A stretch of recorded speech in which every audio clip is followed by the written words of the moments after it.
All right, nerds, listen up. In this video, we're going over ModWings, how to install them on light-bearing and non-light-bearing holsters. ModWings are universal, so if you're left or right-handed, you can still use the ModWing. Take it apart here, swap the tooth over to the other side. Super easy.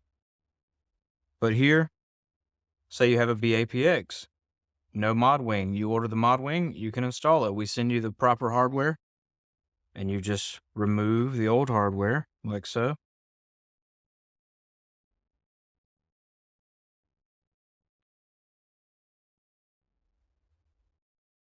Get your ModWing, get your new longer screws. Be sure to add your rubber washers. We recommend putting a mild Loctite on all your screws. They do not come that way, so you'll need that. Insert. And screw it in.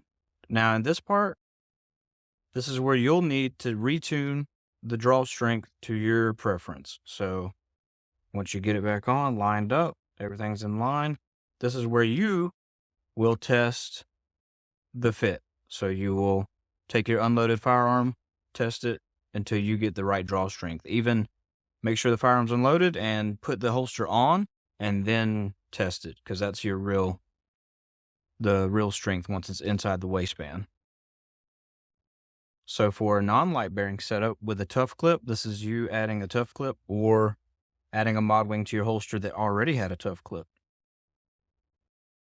So insert your screws to the tough clip,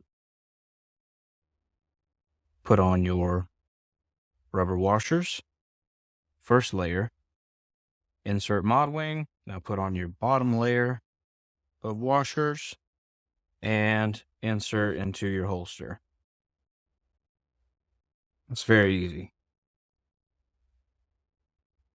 Same thing as the other holster. This is the part where you will need to tune it to your draw strength preference. Line everything up. And now you would just tighten it down. Take your unloaded firearm, test it a few times outside the waistband, see if it feels right, and then test it inside the waistband. But that is installation of a ModWing. Watch the next video.